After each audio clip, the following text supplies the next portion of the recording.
মা মা লোটে মাছ দেখছি আজকে। আজকে কিন্তু লোটে মাছের ভর্তা খাবো না, আজকে একটু অন্যভাবে লোটে মাছটা করো। ঠিক আছে, তাই সই। চল তাহলে আজকে নতুন একটা রেসিপি নিয়ে চলে এসেছি বন্ধুরা।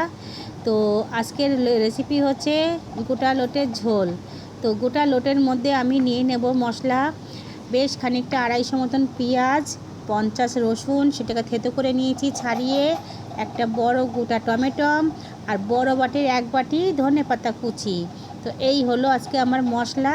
তো রান্নাটা আমি শুরু করে দিচ্ছি। তো রান্নায় আমি প্যানে চলে এসেছি, ফ্রাই প্যানে এসে প্রথম আমি তেলটা গরম করে নেব, নিয়ে তার মধ্যে কালো জিরে আর শুকনো লঙ্কা ফোড়ন দিয়ে দেবো, দিয়ে পেঁয়াজটা দিয়ে দেবো, দিয়ে হালকা করে ভেজে নিয়ে মাঝখানে দিয়ে দেবো রসুনটা ভেজে নিয়ে তারপর দিয়ে দেবো টমেটোটাও ভালো করে কষিয়ে, তারপর নুন, হলুদ, লঙ্কার গুঁড়ো আর জিরের গুঁড়ো দিয়ে আর একবার ভালো করে কষিয়ে নেব।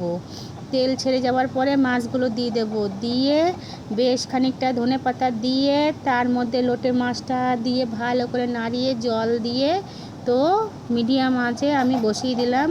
তো আমার রান্না কমপ্লিট, সোজা চলে এসে থালায়।